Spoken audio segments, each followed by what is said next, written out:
আপনারা সবাই ভালো আছেন? আলহামদুলিল্লাহ। আজকে আমরা এখানে যে নির্ধারিত বিষয়ে আলোচনা পেশ করার জন্য আমন্ত্রিত হয়েছি সেটি হচ্ছে রাসূলুল্লাহ সাল্লাল্লাহু আলাইহি ওয়াসাল্লামের জীবনী থেকে আমাদের জন্য নৈতিক কি শিক্ষা রয়েছে। রাসূলুল্লাহ সাল্লাল্লাহু আলাইহি ওয়াসাল্লামের জীবনী সম্পর্কে বলতে হলে এবং তার জীবনী থেকে আমাদের জন্য নৈতিক শিক্ষা সম্পর্কে বলতে হলে শুরুতেই কয়েকটি কথা বলে নিতে হয়। সেটি হচ্ছে, মানুষ হিসেবে একজন মানুষের যত উন্নত গুণাবলী থাকা সম্ভব সর্বোচ্চ পর্যায়ের, তার প্রত্যেকটা উন্নত গুণাবলী সর্বোচ্চ পর্যায়ে যার মধ্যে ছিল তিনি হচ্ছেন আমাদের নবী মুহাম্মদ সাল্লাল্লাহু আলাইহি ওয়াসাল্লাম। এবং রাসূলুল্লাহ সাল্লাল্লাহু আলাইহি ওয়াসাল্লামকে পবিত্র কোরআন মাজিদেও বলা হয়েছে যে তিনি খুলুকুন আযীম, মহৎ চরিত্র। মহান চরিত্র বলতে যা বুঝায়, মহাপুরুষদের চরিত্র বলতে যা বুঝায়, সেই মহান এবং মহৎ চরিত্রের তিনি অধিকারী ছিলেন।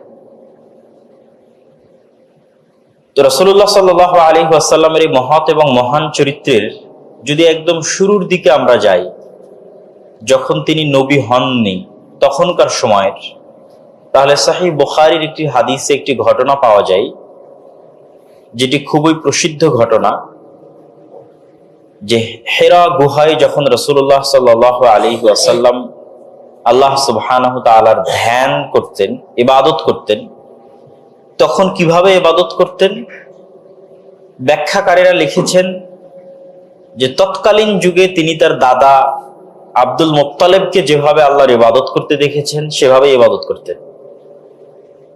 তো সেটি অবশ্যই ইসমাইল আলাইহিস সালাতু ওয়াস সালাম এবং তার পরবর্তী বংশধরদের যে ইবাদত ছিল সেই ইবাদতেরই খণ্ডিত বা ভগ্নাংশ হতে পারে, পূর্ণাঙ্গ রূপ তো অবশ্যই কখনোই নয়, কেননা যুগের সময়ের সাথে সাথে এগুলো বিকৃত হয়ে যায়। তো তিনি হেরা গুহায় বসে ইবাদত করতেন আল্লাহ সুবহানাহু ওয়া তাআলার। তো হঠাৎ একদিন জিবরাইল আলাইহিস সালাতু ওয়াস সালাম আসলেন, তাকে পড়ার জন্য বললেন। বিখ্যাত ঘটনা, তিনি বললেন আমি পড়া জানি না। তারপরে 3 বার বলার পর তিনি পড়তে পারলেন, ইকরা বিসমি রাব্বিকাল্লাযী খালাক, এবং 5টি আয়াত অবতীর্ণ হলো। জিবরাইল আলাইহিস সালাতু ওয়াস সালাম বিদায় নিয়ে চলে গেলেন। তারপরে মুহাম্মদ সাল্লাল্লাহু আলাইহি ওয়াসাল্লাম পাহাড় থেকে নিচে নেমে আসলেন। অনেক লম্বা পথ, যারা হিরা গুহায় গেছে তারা জানে, দীর্ঘ লম্বা পথ। তিনি নিচে নেমে আসলেন তার স্ত্রীর কাছে, যিনি তার চাইতে বয়সে বড় ছিলেন, খাদিজা রাদিয়াল্লাহু তাআলা আনহা। আসার পর তিনি বলছেন, জাম্মিলুনি জাম্মিলুনি, চাদর দিয়ে আমাকে ঢেকে দাও, কেননা ওনার শরীর তখন থরথর থরথর করে কাঁপতেছিল। খাশিতু আলা নাফসি, আমি মৃত্যুর আশঙ্কা করতেছি, আমি মারা যাব মর্মে আশঙ্কা করতেছি, অতএব চাদর দাও, আমি একটু ল্যাপ বা কম্বল গায়ে দিয়ে শুই। প্রচন্ড পরিমাণে ঠান্ডা এবং শরীর কম্পমান, জ্বর আসার পূর্বে যেরকম হয়। তো যখন রাসূলুল্লাহ সাল্লাল্লাহু আলাইহি ওয়াসাল্লাম বললেন যে আমি মৃত্যুর আশঙ্কা করতেছি, তখন তার স্ত্রী খাদিজা রাদিয়াল্লাহু তাআলা আনহা পাল্টা উত্তরে বলছেন, লা ইউখজিকাল্লাহু আবাদা, আল্লাহ সুবহানাহু তাআলা আপনাকে কখনোই ধ্বংস করবেন না অথবা অপমানিত করবেন না। কেননা ইন্নাকা লা তাসিলুর রাহিম, আপনি আত্মীয়তার সম্পর্ক রক্ষা করেন, ওয়া তাকরিজ যায়ফ, মেহমান আসলে মেহমানের মেহমানদারি করান, ওয়া তুঈনু আলা নাওয়াইবিল হক, বিপদগ্রস্ত মানুষকে আপনি সহযোগিতা করেন, ওয়া তাহমিলুল কাল, যে তার বোঝা বহন করতে পারছে না, ঋণের বোঝা হোক অথবা চলন্ত পথে যে কোনো কিছুর বোঝা হোক, সেই বোঝা উঠিয়ে দিতে আপনি সহযোগিতা করেন। এইভাবে ধারাবাহিক রাসূলুল্লাহ সাল্লাল্লাহু আলাইহি ওয়াসাল্লামের যে গুণাবলীগুলো ওই দিন খাদিজা রাদিয়াল্লাহু তাআলা আনহা তুলে ধরেছেন, এগুলো নবী হওয়ার আগের গুণাবলী, পূর্বের গুণাবলী। এখন তো তিনি নবী হচ্ছেন। তো তখন খাদিজা রাদিয়াল্লাহু তাআলা আনহা তাকে অভয় বাণী দিচ্ছেন, আশ্বাস দিচ্ছেন যে আপনি কখনোই ক্ষতিগ্রস্তদের অন্তর্ভুক্ত হতে পারেন না, আল্লাহ কখনোই আপনার ক্ষতি করতে পারে না। এই গুণ যার মধ্যে থাকতে পারে, সে তার ক্ষতি আল্লাহ সুবহানাহু ওয়া তাআলা কিভাবে করতে পারে? এখানে সবচেয়ে আশ্চর্যের বিষয় হচ্ছে, খাদিজা রাদিয়াল্লাহু তাআলা আনহা চাইলে কিন্তু তখন বলতে পারতেন যে আল্লাহ আপনার ক্ষতি করবেন না, কেননা আপনি দীর্ঘ 1 মাস থেকে হেরা গুহায় আল্লাহর ইবাদতে মগ্ন আছেন? এটা বলতে পারতেন না? পারতেন না? আপনাদের কি মনে হয়? এটাই তো বেশি কানেক্টেড ছিল, কেন এখনই উনি হেরা গুহা থেকে ফিরে আসতেছেন। তাহলে তো বেশি লজিক্যাল এটাই হয় যে খাদিজা রাদিয়াল্লাহু তাআলা আনহা বলবেন আল্লাহ আপনার ক্ষতি করবেন না, কেন আপনি 1 মাস থেকে হেরা গুহায় আল্লাহর ইবাদত করছেন। কিন্তু উনি কিন্তু ওইটা বলেননি, ওইটা তুলে ধরেন। তিনি তুলে ধরেছেন সব ওই গুণগুলো যা মানুষের সাথে সম্পৃক্ত, আল্লাহর সাথে কানেক্টেড কোনো কিছু তুলে ধরেননি। আত্মীয়তার সম্পর্ক রক্ষা করা কার সাথে সম্পৃক্ত? কার সাথে? মানুষের সাথে। বিপদগ্রস্ত মানুষকে সহযোগিতা করা কার সাথে? মানুষের সাথে। বোঝা যার ভারী হয়ে গেছে, ঋণের বোঝা, এটা কার সাথে? মানুষের সাথে।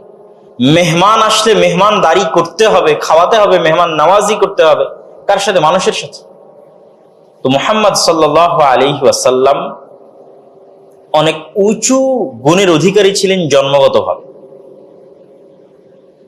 এবং তার 2টি গুণ তৎকালীন আরব বিশ্বে, নবী হওয়ার পূর্বে সমগ্র আরব বিশ্বে ছড়িয়ে পড়েছিল। এক, তিনি সত্যবাদী, আর আরেকটি হচ্ছে তিনি আমানতদার, ন্যায়পরায়ণ। যে সমগ্র মক্কায় যদি কেউ ন্যায়পরায়ণ, আমানতদার থাকে, বিশ্বস্ত থাকে, তাহলে যাকে বিশ্বাস করা যাবে, যার কাছে বিচার নিয়ে গেলে আমরা উভয় পক্ষের কোনো পক্ষই মাজলুম হব না, তিনি হচ্ছেন মুহাম্মদ সাল্লাল্লাহু আলাইহি ওয়াসাল্লাম। আর সমগ্র মক্কায় যদি কেউ সত্যবাদী থাকে, সত্য কথা বলেন, তাহলে তিনি। এবং রাসূল সাল্লাল্লাহু আলাইহি ওয়াসাল্লাম নবী হওয়ার পূর্বে তাকে বিশাল বড় একটা গন্ডগোল, মারামারির বিচারক এবং ফায়সালা হিসেবে মানুষ মেনে নিয়েছিল, এবং তিনি সেটির সুন্দরভাবে ফায়সালা করে দিয়েছিলেন। সেটি কোনটি বলতে পারবেন? কে বললেন? এটা হাত ওঠান। জি ভাই, দাঁড়ান। হাজরে আসওয়াদ। হাজরে আসওয়াদ নিয়ে কি হয়েছিল? সুন্দর। কাবা ঘর যেহেতু ইব্রাহিম আলাইহিস সালাতু ওয়াস সালাম তৈরি করেছেন এবং তিনি মক্কায় তৈরি করেছেন, তো ইব্রাহিম আলাইহিস সালাতু ওয়াস সালাম যাওয়ার পর স্বাভাবিকভাবেই একটা জিনিস একবার তৈরি করলে ভাঙ্গে, নষ্ট হয়, নতুন নির্মাণের প্রয়োজন হয়। তো জাহেলি যুগে মক্কার কুরাইশরা নতুন করে কাবা ঘর নির্মাণ করতে চাচ্ছিল, যেহেতু ভেঙে পড়েছে, নষ্ট হয়ে যাচ্ছে, নতুন করে তৈরি করা হোক। তো তারা সিদ্ধান্ত নিল যে আমাদের মধ্যে প্রত্যেকের যার হালাল ইনকাম আছে, একমাত্র তার টাকা দিয়ে আমরা কাবা ঘর বানাবো, হারাম ইনকাম কারো গ্রহণ করা হবে না। তখনও কিন্তু তারা ইসলাম গ্রহণ করেনি বা ইসলাম তাদের মধ্যে যায়নি, তবুও তাদের ন্যূনতম যে মানবিক গুণাবলীগুলো ছিল সেগুলো ছিল, যেটির উদাহরণ আমি আবার কিছুক্ষণ পর দিব, আর একটা গুণের উদাহরণ।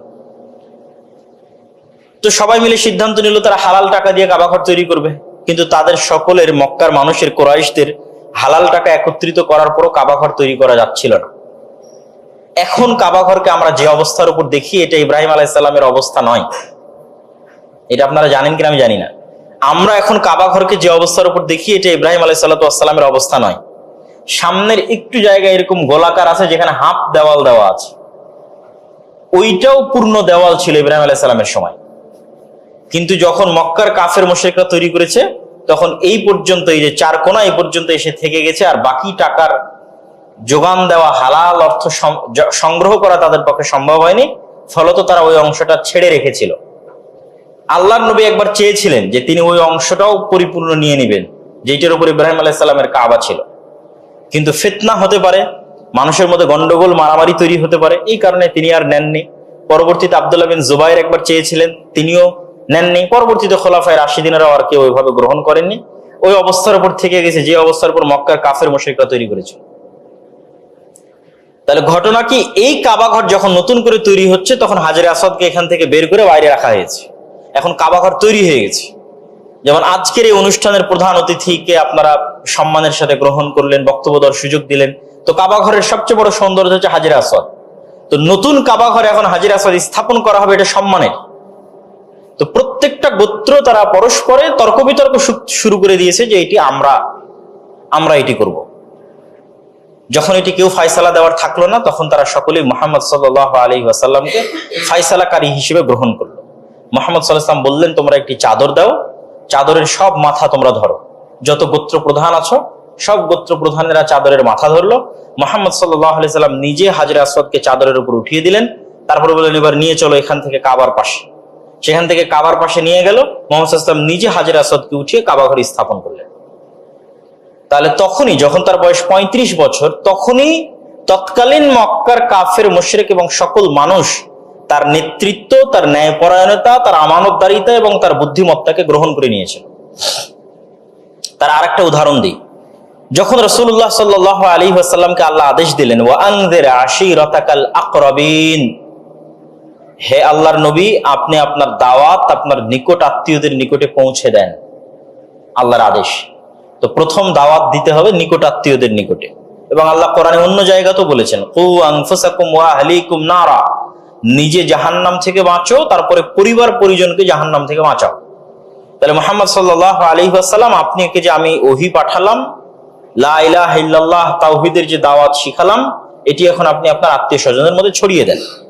তো মুহাম্মদ সাল্লাল্লাহু আলাইহি ওয়াসাল্লাম সাফা এবং মারওয়া পাহাড়ের চূড়ায় উঠে যেভাবে বিপদ হলে মানুষকে ডাকে, সেভাবে বিপদ সংকেত দিয়ে চিৎকার করতে লাগলেন। তখন মক্কার কুরাইশদের বড় বড় সব নেতারা সেখানে একত্রিত হয়ে গেল। আবু তালেব, আবু লাহাব, আবু জাহাল, সব বড় বড় নেতা একত্রিত হল। তো মুহাম্মদ সাল্লাল্লাহু আলাইহি ওয়াসাল্লাম বলছেন, জিজ্ঞেস করছেন, আমি যদি তোমাদেরকে বলি যে এই পাহাড়ের পিছনে এখন একদল শত্রু অবস্থান করছে মক্কায় আক্রমণ করার জন্য, তোমরা কি বিশ্বাস করবে? তখন তাদের উত্তর কি ছিল? তাদের উত্তর ছিল, তুমি এখন পর্যন্ত আমাদের মধ্যে কখনো মিথ্যা বলনি, আমরা কখনো তোমাকে মিথ্যা বলতে দেখিনি। আমাদের জানা নাই যে মুহাম্মদ সাল্লাল্লাহু আলাইহি ওয়াসাল্লাম তার জীবনে মজাক করে হলেও মিথ্যা বলেছে, মানুষের সাথে মজাকের ছলে হলেও মিথ্যা বলেছে, বলেননি। তাহলে তুমি বললে তো আমরা অবশ্যই বিশ্বাস করব। তখন এবার তিনি বললেন, কুলু লা ইলাহা ইল্লাল্লাহ তুফলিহুন, আমি যে দাওয়াত নিয়ে এসেছি এক আল্লাহর ইবাদত করতে হবে, তাওহীদে বিশ্বাস করতে হবে, এটির প্রতি বিশ্বাস স্থাপন করো, তোমরা সফল কাম হয়ে যাবে, সাকসেসফুল হয়ে যাবে, সাকসেসফুল ক্যারিয়ার তোমাদের হয়ে যাবে দুনিয়াতে এবং পরকালে। দুনিয়াতে তোমরা বিশাল সাম্রাজ্যের অধিকারী হবা, আর পরকালে তোমরা বিশাল জান্নাতের অধিকারী হবা। আরজুহাস সামাওয়াতু ওয়াল আরজ। তাওহীদের শক্তি এত বলিয়ান যে মানুষ যদি সত্যিকার ভাবে তাওহীদের দাওয়াত অন্তর দিয়ে অ্যাকসেপ্ট করে, যে কোনো জাতি, যে কোনো প্রজন্ম, তাহলে সমগ্র পৃথিবীর সকল সুপার পাওয়ার তাদের পায়ের নিচে ধ্বংস হয়ে যাবে। আজকের যুগেও পসিবল। একটা জাতিকে, একটা সমাজকে, একটা গোত্রকে ওই যে কুলু লা ইলাহা ইল্লাল্লাহ, লা ইলাহা ইল্লাল্লাহর মর্মার্থ বুঝে জান ও প্রাণ দিয়ে অ্যাকসেপ্ট করতে হবে, তাহলে তুফলিহুন। ওই সাহাবীদের হাতে যেমন তৎকালীন রোমান এবং পারস্য ধ্বংস হয়ে গেছে, এই প্রজন্মের হাতেও বিশ্বের সুপার পাওয়ার ধ্বংস হয়ে যাবে, শেষ হয়ে যাবে। তারাই হবে সুপার পাওয়ার পৃথিবীর, তাদের চেয়ে শক্তিশালী এবং পাওয়ারফুল কেউ থাকবে না। তো আমাদের মূল আলোচ্য বিষয় কি ছিল? যে মুহাম্মদ সাল্লাল্লাহু আলাইহি ওয়াসাল্লামের নবী হওয়ার পূর্বেই তার জন্মগত যে গুণাবলীর স্বীকৃতি তৎকালীন আরব বিশ্বের কাফের এবং মুশরিকরা দিত, তার একটা সারমর্ম আমরা দেখলাম খাদিজা রাদিয়াল্লাহু তাআলা আনহার হাদিসে, যে তিনি কতটা মানব দরদি এবং মানব সেবী ছিলেন। আর আরেকটা আমরা দেখলাম এই দুই উদাহরণের মধ্যে যে তিনি সত্যবাদী, ন্যায়পরায়ণ, আমানতদার হিসেবে তৎকালীন মক্কার কাফের এবং মুশরিকরা তাকে বিশ্বাস করত। এবং এখানে আপনাদেরকে আরো একটি বিষয় তুলে ধরি, সেটি হচ্ছে নেতা কখনোই সত্যবাদী এবং ন্যায়পরায়ণ হওয়া ছাড়া নেতা হওয়া যায় না। যে নেতা সত্যবাদী হবে না, যে নেতা ন্যায়পরায়ণ হবে না, তার অধীনস্থরা তার কথা শুনবে না, তার বিরুদ্ধে বিদ্রোহ করবে, হবে বিদ্রোহ আজ অথবা কাল। তার ক্ষমতা কখনো স্থায়ী হবে না। যে মানুষকে আপন করে নিতে পারবে তার সত্যবাদিতা দিয়ে, তার ন্যায়পরায়ণতা দিয়ে, মানুষ চিরন্তন এবং চিরস্থায়ী ভাবে তাকে মেনে নিবে এবং বিশ্বাস করবে, গ্রহণ করবে। তো যেহেতু আমাদের নবী মুহাম্মদ সাল্লাল্লাহু আলাইহি ওয়াসাল্লাম একজন যোগ্য নেতা ছিলেন, সেহেতু যোগ্য নেতার যা যা গুণাবলী থাকা দরকার তার প্রত্যেকটা গুণ তার মধ্যে ছিল। এবং এখানে আরেকটি বিষয় আপনাদের বলে রাখি, তৎকালীন যারা কাফের মুশরিকদের নেতা ছিল তাদের মধ্যেও এই কিছু কমন গুণ বিরাজ করত। যেমন সত্য বলা। যেমন আবু সুফিয়ান, আবু জাহালের পরে দ্বিতীয় বড় নেতা মক্কার কাফের মুশরিকদের। আবু জাহালের পরে দ্বিতীয় প্রধান সেনাপতি কে? আবু সুফিয়ান। বদরের যুদ্ধে যখন আবু জাহাল মারা যায়, তারপরের প্রত্যেকটা যুদ্ধে মক্কার কাফের মুশরিক কুরাইশদের পক্ষ থেকে নেতৃত্ব কে দিত? কে দিত বলেন? আবু সুফিয়ান। তাহলে বদরের যুদ্ধ, উহুদের যুদ্ধ, খন্দকের যুদ্ধ, তারপরে হুদাইবিয়ার সন্ধি। হুদাইবিয়ার সন্ধিকালে মুহাম্মদ সাল্লাল্লাহু আলাইহি সাল্লাম চিঠি লিখেছেন বহির্বিশ্বের বড় বড় রাষ্ট্র নেতাদের কাছে ইসলামের দাওয়াত নিয়ে।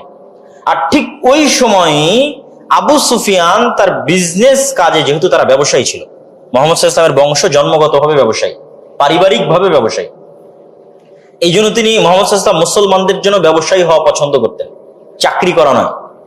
রাসূলুল্লাহ সাল্লাল্লাহু আলাইহি ওয়াসাল্লাম একটা হাদিসে বলেছেন, আত-তাজিরুস সাদুক আল আমিন, সত্যবাদী আমানতদার ব্যবসায়ী কিয়ামতের মাঠে নবীদের সাথে থাকবে। বলেন আল্লাহু আকবার। সত্যবাদী আমানতদার ব্যবসায়ী কিয়ামতের মাঠে নবীদের সাথে থাকবে। এই জন্য উম্মতে মুহাম্মাদির বৈশিষ্ট্যগত যদি কোনো ক্যারিয়ার থাকে, জব থাকে, সেটি কি? ব্যবসা। মুহাম্মদ সাল্লাল্লাহু আলাইহি ওয়াসাল্লামের চাচা ব্যবসায়ী, তিনি নিজে ব্যবসায়ী, তার আত্মীয় স্বজন সব ব্যবসায়ী।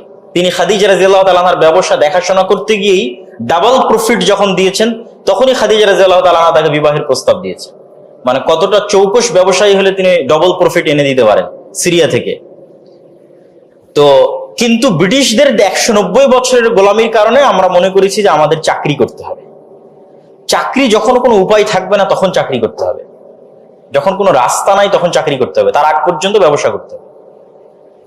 ব্যবসায়ী জাতি হিসেবে নিজেদেরকে প্রতিষ্ঠিত করতে হবে, কেননা ব্যবসায় আত্মমর্যাদা ঠিক থাকে, আত্মসম্মান ঠিক থাকে। আর চাকরির মধ্যে অন্যের গোলামি করতে করতে আত্মমর্যাদা এবং আত্মসম্মান নষ্ট হয়ে যায়, স্বাধীনতা থাকে না। তো আমরা যেটি বলছিলাম, আবু সুফিয়ান যেহেতু ব্যবসার সুযোগ পেয়েছে, হুদাইবিয়ার সন্ধির সময় যুদ্ধ বন্ধ, তাহলে এটাই তার জন্য ব্যবসার সুযোগ, আর ওটি মুহাম্মদ সাল্লাল্লাহু আলাইহি ওয়াসাল্লামের জন্য বহির্বিশ্বে দাওয়াত দেওয়ার সুযোগ। তো আবু সুফিয়ান ব্যবসায়িক কাজে গেছে ঠিক ওই জায়গাতেই, যেই জায়গাতে মুহাম্মদ সাল্লাল্লাহু আলাইহি ওয়াসাল্লামের বার্তাবাহক গেছে ইসলামের দাওয়াত চিঠি নিয়ে, সেটি হচ্ছে আজকের জেরুজালেম, আল মসজিদ আল আকসা। কেননা তার কিছুদিন পূর্বেই এই মসজিদ আকসা, জেরুজালেম, রাসূল সাল্লাল্লাহু আলাইহি ওয়াসাল্লাম যখন মক্কায়, তখন এই জেরুজালেম ছিল অগ্নিপূজকদের হাতে, মাজুসীদের হাতে। অল্প কিছুদিনের ব্যবধানে, যেই সময় আল্লাহ কোরআনে অবতীর্ণ করেছেন গলিবাতির রোম, ওই আয়াতে আল্লাহ সুবহানাহু ওয়া তাআলা ঘোষণা দিয়েছেন অচিরেই রোমান খ্রিস্টানরা জেরুজালেম বিজয় করবে। এবং রাসূল সাল্লাল্লাহু আলাইহি ওয়াসাল্লামের হুদাইবিয়া সন্ধির অল্প কিছুদিন পূর্বেই রোমান এম্পায়ার বা রোমান খ্রিস্টানরা জেরুজালেম বিজয় করে এবং অগ্নিপূজকদের হাত থেকে মুক্ত করে। এবং ওই সময় রোমান খ্রিস্টানদের বিজয়ে মুহাম্মদ সাল্লাল্লাহু আলাইহি ওয়াসাল্লাম খুশি হয়েছেন, অথচ বিজয় কিন্তু মুসলমানদের হচ্ছে না, হচ্ছে রোমান এম্পায়ারের খ্রিস্টানদের। কিন্তু অগ্নি পূজকদের হাত থেকে তো, পরিপূর্ণ মুশরিকদের হাত থেকে তো অন্তত আহলে কিতাবদের হাতে আসতেছে, এই জন্য তো মুহাম্মদ সাল্লাল্লাহু আলাইহি ওয়াসাল্লাম খুশি হয়েছেন। আর তখন রোমান এম্পায়ারের হেডকোয়ার্টার ছিল আজকের তুরস্ক, ইস্তাম্বুল বা কনস্টান্টিনিপল বলা হতো ইতিহাসের পাতায়। তো ওই ইস্তাম্বুল, কনস্টান্টিনিপল থেকে বাদশাহ হিরাক্লিয়াস তাদের ভাষায় উমরা বা হজ করার জন্য, আমরা যে উমরা হজ করতে যাই, সেই উমরা হজ করার জন্য সফরে এসেছে জেরুজালেম, আল মসজিদ আল আকসায়। তখন মুহাম্মদ সাল্লাল্লাহু আলাইহি ওয়াসাল্লামের বার্তাবাহক সেখানে চিঠি নিয়ে গেছে। কিসের দাওয়াত? ইসলামের দাওয়াত। তখন তিনি জানতে চাইলেন কে এই মুহাম্মদ আল আরবি, আরব থেকে নবী বের হবে, এটা তো আমাদের জানার বাইরে। তো ডাকো আশেপাশে কোনো আরব গোত্র বা কোনো দল আছে কিনা। তো গোটা ফিলিস্তিন বা গোটা জেরুজালেমে খুঁজে দেখা গেল, হ্যাঁ, এই যে আবু সুফিয়ানের যে টিম, এরাই তো আরাবিয়ান, এরা ব্যবসা করতে আসছে। তাদেরকেই ধরে নিয়ে আসা হলো বাদশার দরবারে। এই হাদিসও আপনি বুখারীর শুরুতেই পাবেন। এখন আবু সুফিয়ানকে জিজ্ঞেস করা হচ্ছে, লম্বা কথোপকথন, বাদশাহ হিরাক্লিয়াস আবু সুফিয়ানকে জিজ্ঞেস করছে, তুমি বলো মুহাম্মদ সাল্লাল্লাহু আলাইহি ওয়াসাল্লাম সম্পর্কে কি জানো। তো এই অনেক প্রশ্ন, কোন বংশে জন্ম হয়েছে, কেমন লোক তার দিন গ্রহণ করতেছে, তার দিনের অনুসারীর সংখ্যা দিন দিন বাড়তেছে কিনা, তার আচার ব্যবহার, চাল চরিত্র কেমন, প্রত্যেকটা প্রশ্ন করতেছে। তা আবু সুফিয়ান বলছে যে আমি ওই দিন একটি কথাও মুহাম্মদ সাল্লাল্লাহু আলাইহি ওয়াসাল্লামের নামে মিথ্যা বলতে পারি। সে তখন কাফের মুশরিক, এবং সে টানা পরপর 3টা যুদ্ধ করেছে মুহাম্মদ সাল্লাল্লাহু আলাইহি ওয়াসাল্লামের বিরুদ্ধে। বদরের যুদ্ধ করেছে, উহুদের যুদ্ধ করেছে, খন্দকের যুদ্ধ করেছে। এবং মুহাম্মদ সাল্লাল্লাহু আলাইহি ওয়াসাল্লামকে হত্যা করা এবং মুহাম্মদ সাল্লাল্লাহু আলাইহি ওয়াসাল্লামের মদিনার সাম্রাজ্যকে মাটির সাথে মিশিয়ে দেওয়া তার জীবনের একমাত্র লক্ষ্য এবং উদ্দেশ্য। তথা তার চিরন্তন এবং চিরশত্রু সম্পর্কে তাকে জিজ্ঞাসা করা হচ্ছে, যখন কোনো রেকর্ডার নাই, লাইভ নাই, ফোন নাই, কিছু নাই, সে চাইলে মিথ্যা বলতে পারতো না? বলেন আপনারা? পারত, কিন্তু সে তখন মিথ্যা বলে। তাহলে এখন আপনি আমাদের মুসলমানদের উদাহরণ টানেন, গত 15 বছরের স্বৈর শাসনের উদাহরণ টানেন, ভবিষ্যতে গণতান্ত্রিক রাজনীতির কারণে যে দল এক দল আর এক দলের বিরুদ্ধে বলবে তাদের উদাহরণ টানেন। এরা সবাই মুসলমান, কিন্তু নিজের শত্রুর বিষয়ে কখনো সত্য বলতে তারা পারছে না। নিজের শত্রু যাকে মনে করছে তার বিষয়ে সবসময় মিথ্যা বলতেছে। তাহলে আবু সুফিয়ান অন্তত সত্য বলাই এই সমস্ত মুসলমানদের চেয়ে ভালো ছিল না ভালো ছিল না? ভালো ছিল। তার মধ্যে ন্যূনতম ব্যক্তিত্ব ছিল, আত্মমর্যাদা ছিল, যা একজন নেতার থাকতে হয়। একজন নেতা কখনো মিথ্যা বলতে পারে না। একজন নেতার ন্যূনতম ব্যক্তিত্ব, আত্মমর্যাদা থাকতে হয়। কিন্তু গণতান্ত্রিক রাজনীতি আমাদের ওই স্বভাব চরিত্র ধ্বংস করে দিয়েছে। তাহলে আমরা রাসূলুল্লাহ সাল্লাল্লাহু আলাইহি ওয়াসাল্লামের দুইটা গুণাবলীর উপর যদি ফোকাস রাখি, আরো বহু আমি হাদিস ধারাবাহিক বলবো ইনশাআল্লাহ, তাহলে দুইটা গুণাবলীর উপর ফোকাস রাখলে দেখা যায় তিনি সত্যবাদী এবং তিনি আমানতদার, ন্যায়পরায়ণ। এবং এই বৈশিষ্ট্য শুধু তার নয়, এই বৈশিষ্ট্য অতীতে চলে যাওয়া সকল নবী রাসূলের। সকল নবী রাসূল জন্মগতভাবে সত্য বলতেন এবং ন্যায়পরায়ণ ছিলেন। ন্যায়পরায়ণতা জিনিসটা কি তা কিন্তু আমরা এখনো ধরতে পারছি কিনা আমি জানি না। যেমন ন্যায়পরায়ণতা জিনিসটা কি, আমি একটা ছোট্ট উদাহরণ দিই। আপনার দাদা মারা যাওয়ার পর আপনার আব্বা এবং আপনার ফুফু আপনার দাদার জমিতে ভাগ পাবে, অথবা আপনার আব্বা মারা যাওয়ার পর আপনি এবং আপনার বোন আপনার পিতার জমিতে ভাগ পাবে। তো আপনাদের একটা জমি আছে কারওয়ান বাজারে, মতিঝিলে, অথবা আহসানুল্লাহ বিজ্ঞান ও প্রযুক্তি বিশ্ববিদ্যালয়ের আশেপাশে, আর একটা জমি আছে সাভারে, বিলের মধ্যে, পানিতে। তো ন্যায়পরায়ণতা হচ্ছে যে যেটা দামি জমি সেই জমি থেকেও আপনি আপনার বোনকে ভাগ দিবেন, অথবা আপনার আব্বা আপনার ফুফুকে ভাগ দিবে। যেটা কম দামি জমি সেখানেও আপনার আব্বা ভাগ নিবে এবং আপনার বোনকে অথবা আপনার ফুফুকে ভাগ দিবে এবং আপনি নিবেন। যদি আপনি নিজে দামি জমিতে ভাগের অংশটা নিয়ে নেন আর বোনকে কম দামি জমিতে দিয়ে দেন, তাহলে আপনি নিজেকে যতই আল্লাহওয়ালা, সালাত আদায়কারী, তাহাজ্জুদ গুজার দাবি করেন না কেন, ইসলামের এবং মুসলমানদের এবং নবীদের এবং আল্লাহর যে মূল বেসিক যে গুণ ন্যায়পরায়ণতা, এটা আপনার মধ্যে নাই। ন্যায়পরায়ণতা হচ্ছে যার যতটুকু হকদার তাকে ততটুকু দিয়ে দেওয়া, যে ন্যায়পরায়ণতা। আমাদের পৃথিবীতে যত রকমের সমস্যা তৈরি হয়, গন্ডগোল, মারামারি তৈরি হয়, সবগুলো ন্যায়পরায়ণতার অভাব থেকে তৈরি হয়।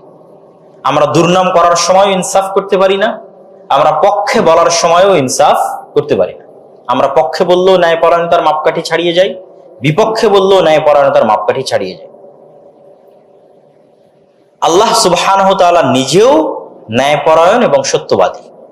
রাসূলুল্লাহ সাল্লাল্লাহু আলাইহি ওয়াসাল্লাম বলছেন, সাবআতুন ইউদিল্লুহুমুল্লাহ ইয়াওমা লা দিল্লা ইল্লা দিল্লুহ। 7 শ্রেণীর মানুষকে আল্লাহ সুবহানাহু ওয়া তাআলা কিয়ামতের মাঠে বিশেষ ছায়া দিবেন। তার 1 নাম্বার ইমামুন আদিল, ন্যায়পরায়ণ, দায়িত্বশীল। 1 নম্বরে আল্লাহ কোনো নামাজি এবং সিয়াম পালনকারীকে জায়গা দেন। ন্যায়পরায়ণ ভিসি আল্লাহর আরশের ছায়া পাবে। ন্যায়পরায়ণ এসপি, ডিসি, ওসি, প্রধানমন্ত্রী, প্রধান উপদেষ্টা, সমন্বয়ক আল্লাহর আরশের ছায়া পাবে।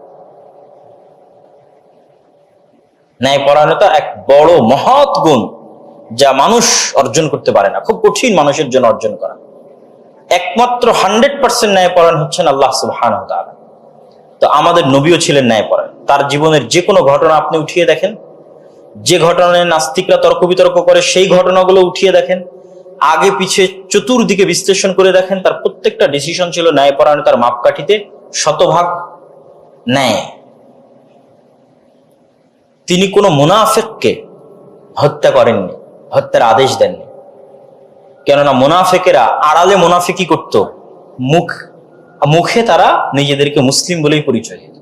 তো তারা যে আড়ালে মুনাফিকি করতো এটা মুহাম্মদ সাল্লাল্লাহু আলাইহি ওয়াসাল্লাম জানতেন, কিন্তু তিনি কখনো কোনো মুনাফিককে হত্যার আদেশ দেননি। এটা হচ্ছে তার ন্যায়পরায়ণতার মাপকাঠি। তায়েফের মানুষকে তিনি ক্ষমা করে দিয়েছে, মক্কার মানুষকে তিনি ক্ষমা করে দিয়েছে। এগুলো সব তার ন্যায়পরায়ণতা এবং উদারতার জায়গা থেকে, মহৎ হৃদয়ের জায়গা থেকে। সম্মানিত উপস্থিতি, রাসূলুল্লাহ সাল্লাল্লাহু আলাইহি ওয়াসাল্লামের আরো কিছু সংক্ষিপ্ত গুণাবলী যদি আমরা তুলে ধরতে চাই রাসূলুল্লাহ সাল্লাল্লাহু আলাইহি ওয়াসাল্লামের জীবন থেকে, এবং তার ভালো আচরণ এবং উত্তম আচরণের জায়গা থেকে, তাহলে 2-1টি হাদিস তুলে ধরা যায়। আনাস রাদিয়াল্লাহু তাআলা আনহু থেকে বর্ণিত, তিনি বলেন, খাদামতু রাসূলুল্লাহ সাল্লাল্লাহু আলাইহি ওয়াসাল্লাম 10 সিনিন। আমি প্রায় ছোট থেকে নিয়ে আজ 10 বছর পর্যন্ত আল্লাহ রাসূলের সাথে আছি। 10 বছর কিন্তু 1 দিন 2 দিন নয়, অনেক দিন। ফামা ক্বালা লি উফিন কাত্তু। তিনি আমার সাথে এই 10 বছরে কখনো আহা হে এটা করে ফেললা, এটা ঠিক হলো না, এরকম উফ এরকম কোন শব্দ তিনি উচ্চারণ করেননি। ওমা ক্বালা লিশাইইন সানাআতাহু লিমা সানাআতা, এ আনাস তোমাকে আমি এটা করতে বলেছিলাম কেন করেছো, এরকম কোন কাজের ক্ষেত্রে তিনি কখনো আমাকে ধমক দিয়ে বলেননি যে তুমি এটি কেন করেছো। ওয়ালা লিশাইইন তারাকতুহু লিমা তারাকতু, আর কোন কাজ যদি আমি না করে থেকেছি তাহলে তিনি কখনো আমাকে ধমক দিয়ে বলেননি যে তুমি এটি কেন করোনি। ওয়া কানা রাসূলুল্লাহ সাল্লাল্লাহু আলাইহি ওয়াসাল্লাম আহসানুন নাসি খুলুকা, আর আল্লাহর নবী মুহাম্মদ সাল্লাল্লাহু আলাইহি ওয়াসাল্লাম ছিলেন তৎকালীন যত মানুষ আমরা দেখেছি পৃথিবীতে তাদের মধ্যে সবচেয়ে উত্তম চরিত্রের অধিকারী, সবচেয়ে মহৎ এবং মহান চরিত্রের অধিকারী। কে বলছেন? আনাস ইবনে মালিক রাদিয়াল্লাহু তাআলা আনহু, যিনি অল্প বয়স থেকে রাসূলুল্লাহ সাল্লাল্লাহু আলাইহি ওয়াসাল্লামের সাথে 10 বছর থেকেছেন। আন আব্দুল্লাহ ইবনে ওমর রাদিয়াল্লাহু তাআলা আনহুমা, আব্দুল্লাহ ইবনে ওমর, ওমর রাদিয়াল্লাহু তাআলার ছেলে আব্দুল্লাহ, তিনি বলছেন লাম ইয়াকুনিন নাবিয়্যু সাল্লাল্লাহু আলাইহি ওয়াসাল্লাম ফাহিশান ওয়ালা মুতাফাহিশান ওয়া কানা ইয়াকুলু সাল্লাল্লাহু আলাইহি ওয়াসাল্লাম ইন্না মিন খিয়ারিকুম আহসানুকুম আখলাকা। আমরা কখনো রাসূলুল্লাহ সাল্লাল্লাহু আলাইহি ওয়াসাল্লামকে কর্কশ ভাষা ব্যবহার করতে দেখিনি। এবং আল্লাহ সুবহানাহু ওয়া তাআলা কোরআন মাজিদে বলেছেন ওয়া ইন কুনতা ফাদ্দান গালিযাল কলবি লানফাদ্দু মিন হাওলিক, হে আল্লাহর নবী আপনি যদি কর্কশ ভাষী হতেন, মানুষকে ধমক দিতেন কর্কশ ভাষায়, তাহলে মানুষ আপনার পাশ থেকে দূরে সরে যাবে, আপনার কাছে আসবে না। তো দূরে সরে গেলে দাওয়াত নিবে কে? আর আব্দুল্লাহ বিন ওমর বলছেন রাসূলুল্লাহ সাল্লাল্লাহু আলাইহি ওয়াসাল্লামকে আমরা কখনো কর্কশ ভাষা প্রয়োগ করতে দেখিনি। আয়েশা রাদিয়াল্লাহু তাআলা আনহাকে একবার জিজ্ঞেস করা হলো তার স্ত্রীকে যে রাসূলুল্লাহ সাল্লাল্লাহু আলাইহি ওয়াসাল্লামের চরিত্র, স্বভাব চরিত্র কেমন ছিল, নীতি নৈতিকতা কেমন ছিল। তো আয়েশা রাদিয়াল্লাহু তাআলা উত্তরে বললেন আলাস্তা তাকরাউল কোরআন, তোমরা কি কোরআন পড়োনি? তখন উত্তরে সাহাবী বলছে হ্যাঁ আমরা তো কোরআন পড়েছি। বলে ফা ইন্না খুলুকান নাবিয়্যি সাল্লাল্লাহু আলাইহি ওয়াসাল্লাম কানাল কোরআন, তোমরা যদি কোরআন পড়ে থাকো তাহলে আল্লাহর নবীর চরিত্রই হচ্ছে কোরআন। কোরআনে যা যা তোমরা দেখছো তার সবকিছুই রাসূল সাল্লাল্লাহু আলাইহি ওয়াসাল্লামের চরিত্রের মধ্যে আছে। যেমন কোরআনে সূরা হুজরাত আমরা যদি পড়ে থাকি, আমাদের পক্ষে যদি পড়া সম্ভব হয়, ইসলামের সামাজিক ন্যায় নীতির মাপকাঠি পাবেন আপনি সূরা হুজরাতে। যে সমাজে আমরা একজন আরেকজনের সাথে চলবো কিভাবে তার দিক নির্দেশনা আছে সূরা হুজরাতের মধ্যে। যে তোমরা পরস্পরের গীবত করিও না, অপবাদ দিও না, গোয়েন্দাগিরি করিও না, অসংখ্য দিক নির্দেশনা আছে। কাউকে বিকৃত নামে ডাকিও না, এই প্রত্যেকটা দিক নির্দেশনা সূরা হুজরাতের মধ্যে আল্লাহ সুবহানাহু ওয়া তাআলা দিয়েছেন। কারো বাড়িতে প্রবেশ করার পূর্বে তার বাড়িতে তার কাছ থেকে অনুমতি নিয়ে নাও। একথায় সমাজে চলতে মানুষের সাথে মানুষের যা ঘটতে পারে তার মধ্যে কি করণীয় তাই সূরা হুজরাতের মধ্যে আছে। তোমরা অহংকার করে পৃথিবীতে চলিও না, নরম ভাষায় কথা বলো। তুমি অহংকার করলে মাটিকেও ফাটতে পারবে না, পাহাড়ের চেয়ে উঁচু হতে পারবে না। এরকম অসংখ্য উপদেশ সমাজে চলার জন্য আল্লাহ সূরা হুজরাতের মধ্যে দিয়েছে। তাহলে এই প্রত্যেকটা উপদেশ যদি আপনি ফিট করতে চান যে দুনিয়াতে এরকম কে আছে যে কারো গীবত করেনি। গীবত মানে আমার মধ্যে ত্রুটিটা আছে এটা সত্য, মিথ্যা জিনিসকে অপবাদ বলে। আর সত্য জিনিস কিন্তু ত্রুটি প্রচার করাকে গীবত বলা হয়। আমি সত্যি একটি অপরাধ করেছি, এটা আপনি জানেন, আর এই সত্য অপরাধকে আপনি মানুষের মধ্যে বলে বেড়াচ্ছেন, এটাকে কি বলা হয়? গীবত। আর এটি যদি আপনি ঢেকে দেন, মান সাতারা মুসলিমান, না বলেন, কেউ যদি কোনো মুসলমানের কোনো অপরাধকে পর্দা দিয়ে দেয়, ঢেকে দেয়, আল্লাহ কিয়ামতের মাঠে তার অপরাধকে ঢেকে দিবেন। বলেন আল্লাহু আকবার। আল্লাহ আমার এবং আপনার অপরাধকে ঢেকে দিবে যদি আমি আমার ভাইয়ের কোন একটা অপরাধ ঢেকে দিই। তাহলে এরকম যত হাদিস আছে, এই প্রত্যেকটা হাদিস এবং এই প্রত্যেকটা আয়াত যদি আপনি মনে করেন যে দুনিয়াতে কেউ বাস্তবায়ন করেছে, তাহলে তিনি কে? বলেন তো তিনি কে? মুহাম্মদ সাল্লাল্লাহু আলাইহি ওয়াসাল্লাম। এটাই আয়েশা রাদিয়াল্লাহু তাআলা আনহা বলছেন। এবং রাসূলুল্লাহ সাল্লাল্লাহু আলাইহি ওয়াসাল্লামও আমাদেরকে বহু আদেশ দিয়েছেন, বহু নিষেধ দিয়েছেন ভালো এবং উত্তম আচরণ সম্পর্কে।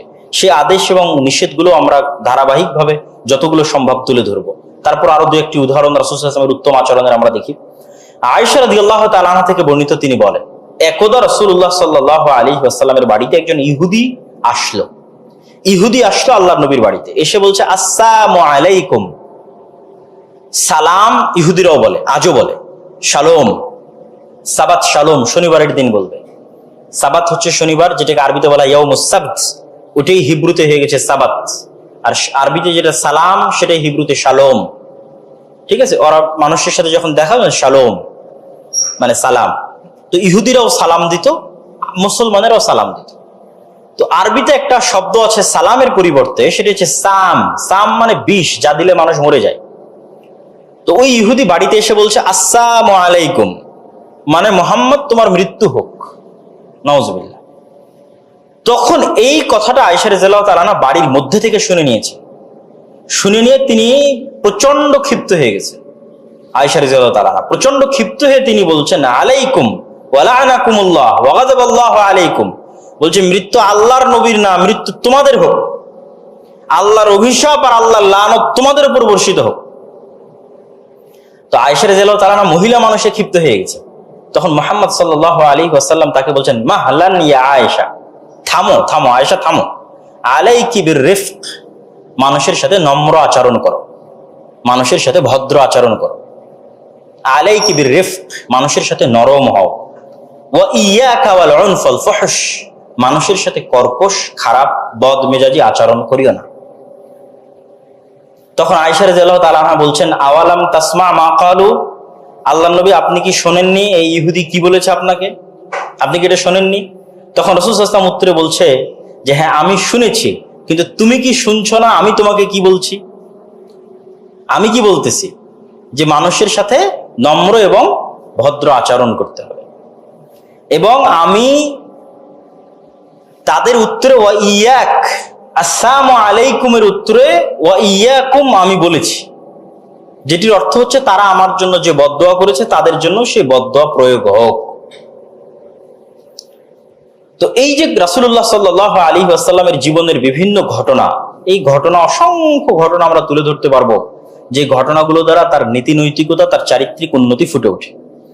এখন কিছু হাদিস আপনাদের সামনে তুলে ধরি, যেগুলো রাসূলুল্লাহ সাল্লাল্লাহু আলাইহি ওয়াসাল্লাম বলিষ্ঠ এবং উন্নত চাল চরিত্র এবং নীতি নৈতিকতার জন্য বলে গেছেন।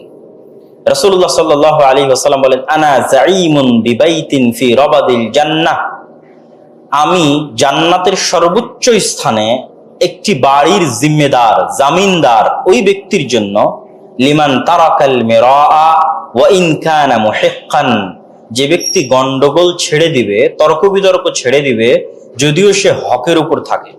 ওয়া বিবাইতিন ফি ওয়াসাতিল জান্নাহ, আর আমি আরেকটি বাড়ির জিম্মেদার, জামিনদার ওই ব্যক্তির জন্য, লিমান তারাকাল কাযিবা ওয়া ইন কানা মাযিহান, যে ব্যক্তি মিথ্যা বলা ছেড়ে দিবে যদিও মজাক করে হয়।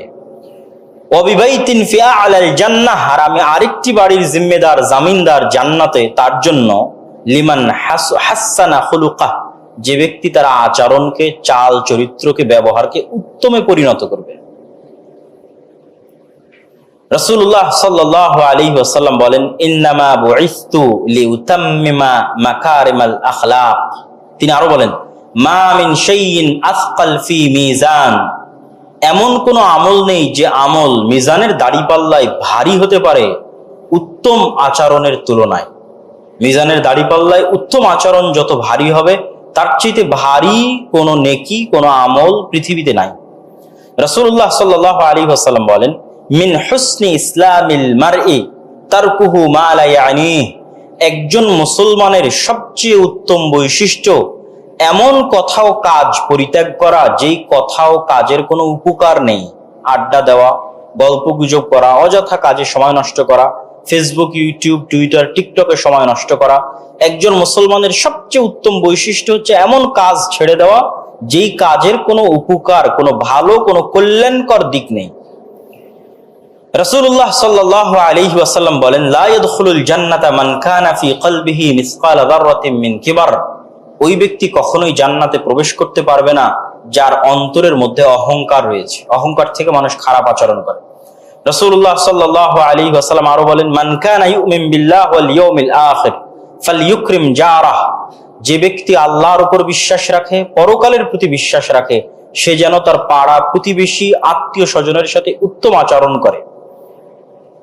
মান কানা ইউমিন বিল্লাহি ওয়াল ইয়াউমিল আখির, যে ব্যক্তি আল্লাহর প্রতি বিশ্বাস রাখে, পরকালের প্রতি বিশ্বাস রাখে, সে যেন তার মেহমানকে সম্মান করে। রাসূলুল্লাহ সাল্লাল্লাহু আলাইহি ওয়াসাল্লাম আরো বলেন যে ঈমানের পরিচয় হচ্ছে তুমি নিজের জন্য সেটি ভালোবাসবে, তোমাদের মধ্যে সে ব্যক্তি ততক্ষণ মুমিন হতে পারবে না লা ইউমিনু আহাদুকুম, ততক্ষণ পর্যন্ত মুমিন হতে পারবে না যতক্ষণ না সে তার ভাইয়ের জন্য ওইটি পছন্দ করবে যেটি সে তার নিজের জন্য পছন্দ করবে। আমাদের সমাজ ব্যবস্থায় এটি আমরা সর্বক্ষেত্রে এবং সর্বাবস্থায় প্রয়োগ করতে পারি। চলতে ফিরতে উঠতে বসতে, যদি এটা অনেক কঠিন পরীক্ষা, মানুষের পক্ষে সম্ভব কতটুকু আল্লাহ ভালো জানে, কিন্তু এগুলো উত্তম চরিত্র, উত্তম নীতি নৈতিকতার মানদণ্ড। যে আপনি নিজের জন্য যেটা ভালো মনে করতেছেন চট করে সেটি দখল করে নিয়ে নিলেন না, আপনার অন্তরকে বুঝান যেটি আমি আমার নিজের জন্য ভালো মনে করতেছি এটা আমার ভাইয়ের জন্য ছেড়ে দিই, তাকেই দিয়ে দিই, সেই নিক। এইরকম যদি সমাজ ব্যবস্থা গড়ে ওঠে তাহলে সেই সমাজ ব্যবস্থা অবশ্যই যে কোনো প্রকার মারামারি, গন্ডগোল, ফিতনা, ফাসাদ থেকে মুক্ত থাকবে। সম্মানিত উপস্থিতি, রাসূলুল্লাহ সাল্লাল্লাহু আলাইহি ওয়াসাল্লাম আমাদের চরিত্র উত্তম হওয়ার জন্য কিছু দোয়াও শিখিয়ে দিয়েছেন। যেমন আমরা যখন আয়নার সামনে দাঁড়াই তখন রাসূলুল্লাহ সাল্লাল্লাহু আলাইহি ওয়াসাল্লাম কি শিখিয়েছেন? আল্লাহুম্মা হাসসানতা খালকি ফাআহসিন খুলুকি, হে আল্লাহ, আপনি আমার চেহারা সুন্দর করে দিয়েছেন, অতএব আপনি আমার চরিত্রকে সুন্দর করে দেন। তো চরিত্র সুন্দর হওয়া একটি গুরুত্বপূর্ণ বিষয় যার প্রতি রাসূলুল্লাহ সাল্লাল্লাহু আলাইহি ওয়াসাল্লাম গুরুত্ব আরোপ করেছেন। চরিত্র সুন্দর এবং ইসলামের মৌলিক গুণাবলী, এই সব বিষয়ের শেষে দু একটি হাদিস বলে আমার বক্তব্য শেষ করে দেওয়ার চেষ্টা করব। সেটি হচ্ছে, ইসলামে প্রত্যেক মানুষ বা প্রত্যেক মুসলমানের তিনটে জিনিস আর এক মুসলমানের প্রতি হারাম। এক, রক্ত; দুই, অর্থ; তিন, সম্মান। যত মানবাধিকার আইন আছে, সকল মানবাধিকার আইনে রক্তের নিরাপত্তার কথা বলা আছে, অর্থের নিরাপত্তার কথা বলা আছে, কিন্তু সম্মানের নিরাপত্তার কথা বলা নাই। একমাত্র রিলিজিয়ান পৃথিবীতে যেখানে মানুষের সম্মানের নিরাপত্তার নিশ্চয়তা দেওয়া আছে এবং সম্মানের নিরাপত্তার গুরুত্ব দিতে গিয়ে অসংখ্য হাদিস এবং অসংখ্য আয়াত অবতীর্ণ হয়েছে। হিউম্যান রাইটস অনুযায়ী আপনি আমার বিরুদ্ধে লিখতে পারবেন, এটাই হিউম্যান রাইটস। আর ইসলামের বিধান অনুযায়ী আপনি আমার বিরুদ্ধে লিখবেন না, এটি আমার সম্মান। আপনি আমার সম্মানকে হেফাজত করলেন, আমার সম্মানকে বাঁচালেন। আপনি বলছেন তাহলে অপরাধের বিচার হবে কিভাবে সমাজে? মানুষ যদি সবকিছু গোপন রাখে তাহলে বিচার হবে কিভাবে? মানুষ যদি বিচার চায় অবশ্যই বিচার হবে, কিন্তু মানুষ যদি বিচার না চায় যে আমি এই জিনিসটার মাফ করে দিলাম বা ক্ষমা করে দিলাম, তাহলে সেক্ষেত্রে অবশ্যই যে কোনো অপরাধের ক্ষেত্রে মানুষ আর এক মানুষকে ক্ষমা করে দিতে পারে।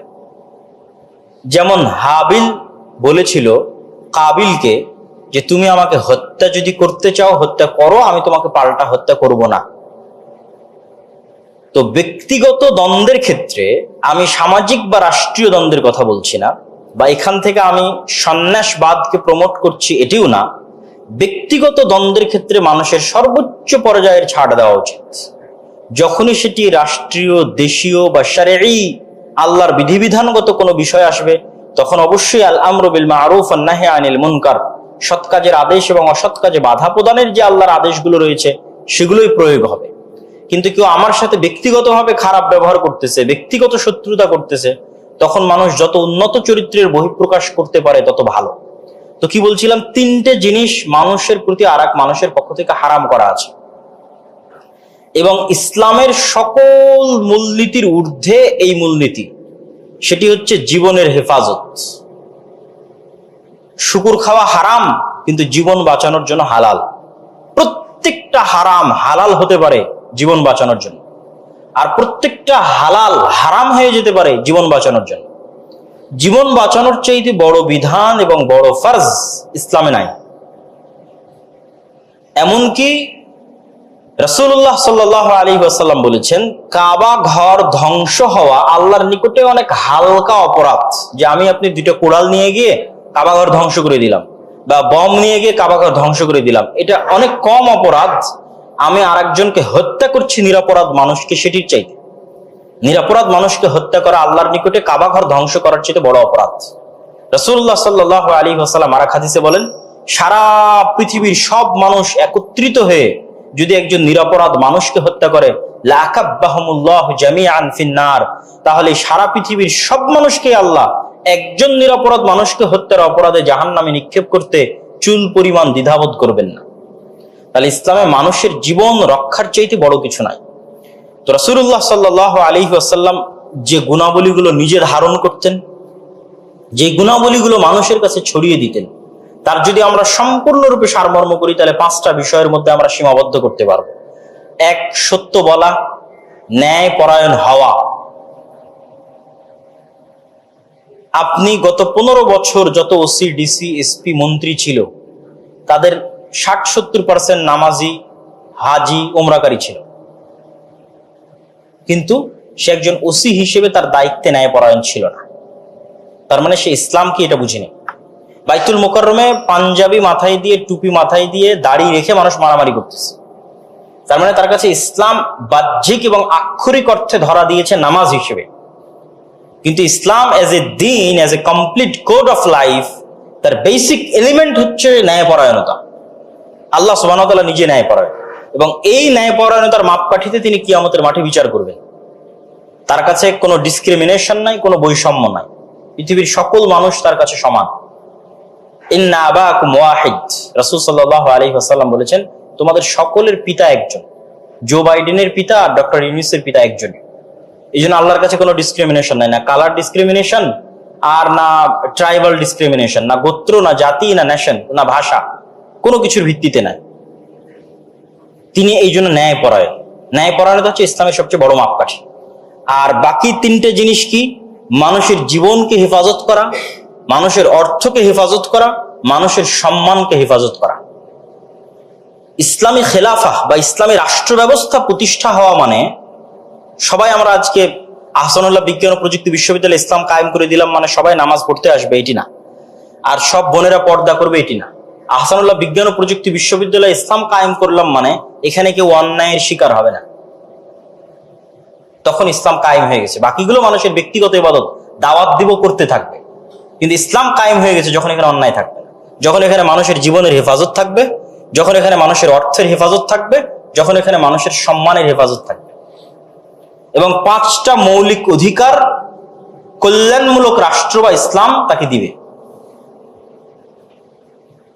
তার থাকা, খাওয়া, পরিধান, বস্ত্র, শিক্ষা, চিকিৎসা, এই যে 5টা মৌলিক অধিকার আছে, এটা যদি একজন পশুও না পায় তার জন্য ইসলামী রাষ্ট্র জিম্মেদার থাকবে। আর যদি একজন পশুর জন্য নিশ্চিত হয়ে যায় যে তার খাবারের ব্যবস্থা আছে, তার সকল কিছুর ব্যবস্থা হয়ে গেছে, মানুষের সকল কিছুর ব্যবস্থা হয়ে গেছে, তাহলে এটা ইসলামী রাষ্ট্র হয়ে গেছে।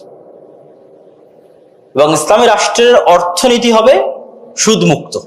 আপনি বলবেন যে তাহলে এই ধরনের ন্যায়পরায়ণতা তো আমেরিকায় আছে, কিন্তু আমেরিকায় সুদমুক্ত অর্থনীতি নাই। সুদমুক্ত অর্থনীতির মাধ্যমে মানুষের, সুদযুক্ত অর্থনীতির মাধ্যমে মানুষের উপর অত্যাচার করা হয়, মানুষের উপর জুলম করা হয়। সুদ নিজেই একটা গোলামির জিঞ্জির। এই গোলামির জিঞ্জির সকলের জন্য, হিন্দুর জন্য, বৌদ্ধের জন্য, খ্রিস্টানের জন্য, ইহুদির জন্য, নট অনলি ফর মুসলিম, খালি মুসলমানদের জন্য আমি বলতেছি, পৃথিবীর প্রত্যেক মানুষের জন্য গোলামির জিঞ্জির হচ্ছে সুদ। তাহলে এখানে পরিপূর্ণ ন্যায়পরায়ণতা প্রতিষ্ঠিত হয়নি, অর্থনৈতিক সাম্য এবং অর্থনৈতিক ন্যায় প্রতিষ্ঠিত হয়নি। অর্থনৈতিক সাম্য এবং অর্থনৈতিক ন্যায় প্রতিষ্ঠা হওয়ার জন্য সুদমুক্ত অর্থনীতি লাগবে। এবং অবশ্যই 100 টাইমস বেটার হবে আজকের আমেরিকার চাইতে, আমেরিকার মানুষই শতভাগ বেশি ভালো থাকবে যদি সুদমুক্ত অর্থনীতি বাস্তবায়ন করা হয়। সেখানে মানুষের বেশি স্বাধীনতা থাকবে, বেশি স্বাচ্ছন্দ্য থাকবে। আর না হলে দেখবেন, ইংল্যান্ডে যদি যান তাহলে দেখবেন আপনার সকল কিছু নিরাপত্তা আছে, আপনার খাওয়া, আপনার থাকা, আপনার চিকিৎসা, সকল কিছু নিরাপত্তা আছে, কিন্তু আপনার দিন আনতে দিন শেষ। তথা আপনার ইনকামের লেভেলটা হচ্ছে, আপনি সারা জীবনের ইনকাম দিয়ে একটা বাড়ি কিনতে পারবেন না, সারা জীবনের ইনকাম দিয়ে একটা জমি কিনতে পারবেন না, সারা জীবনের ইনকাম দিয়ে নিজের পায়ে, নিজের স্বাধীন ইচ্ছা মতো কিছু করতে পারবেন না। আপনাকে সব কিছু দিয়ে রাখা আছে, কিন্তু আপনি গোলাম। কেননা অর্থনৈতিক স্বাধীনতা নাই। অর্থনৈতিক স্বাধীনতা না থাকার কারণে আপনি অর্থনৈতিক গোলামের জীবন যাপন করছেন। তাহলে একটা ওভারঅল ইসলামের যদি আমরা মুহাম্মদ সাল্লাল্লাহু আলাইহি ওয়াসাল্লামের জীবনের নীতি নৈতিকতার যদি একটা সারমর্ম দাঁড় করাই, তাহলে ব্যক্তি জীবনে যেমন আমাদেরকে সৎ এবং ন্যায়পরায়ণ হতে হবে, অন্যের অপরাধ ঢেকে রাখতে হবে, অন্যের অপরাধকে ক্ষমা করতে শিখতে হবে, গীবত করা যাবে না, অপবাদ দেওয়া যাবে না, বিপদগ্রস্ত মানুষকে সহযোগিতা করতে হবে। এগুলোই হচ্ছে ইসলামের মৌলিক জিনিস, মৌলিক শিক্ষা, রাসূল সাল্লাল্লাহু আলাইহি ওয়াসাল্লামের জীবনের মৌলিক শিক্ষা, যা বক্তব্যের শুরু থেকে আপনাদের সামনে তুলে ধরছি। পারিবারিক জীবনে যত নিয়ম কানুন দেওয়া আছে এগুলো মূলত বংশকে হেফাজত করার জন্য। যে আপনার বংশধারা যদি সংরক্ষণ না হয়, মানুষ সাইকোলজিক্যালি ট্রমার মধ্যে চলে যাবে। একটা সন্তান জানে না যে তার বাবাকে, সে সাইকোলজিক্যালি এবং মেন্টালি আরেকজন সন্তানের চাইতে যে জানে তার বাবাকে, ডিপ্রেসড থাকবে, ফ্রাস্ট্রেশনে থাকবে 100%। আপনি লিখে নেন, পরীক্ষা করেন। পৃথিবীতে একজন সন্তান যে তার পিতার পরিচয় জানে, আরেকজন সন্তান তার পিতার পরিচয় জানে না, যে জানে না সে ফ্রাস্ট্রেশনে থাকবে, হতাশায় থাকবে।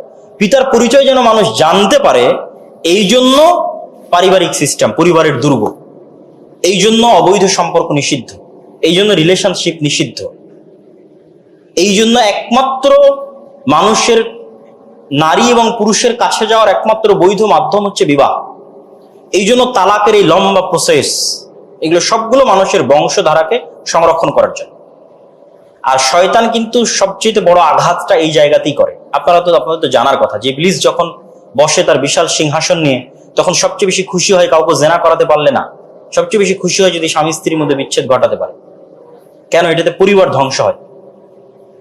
এবং এখন যে আমরা পাশ্চাত্য থেকে যেটা দেখে আসলাম এবং বাংলাদেশেও চর্চা হচ্ছে, LGBTQ, এটি মানুষের, পুরুষের পৌরুষত্ব এবং মানুষের মনুষ্যত্বকে ডাউন করার জন্য।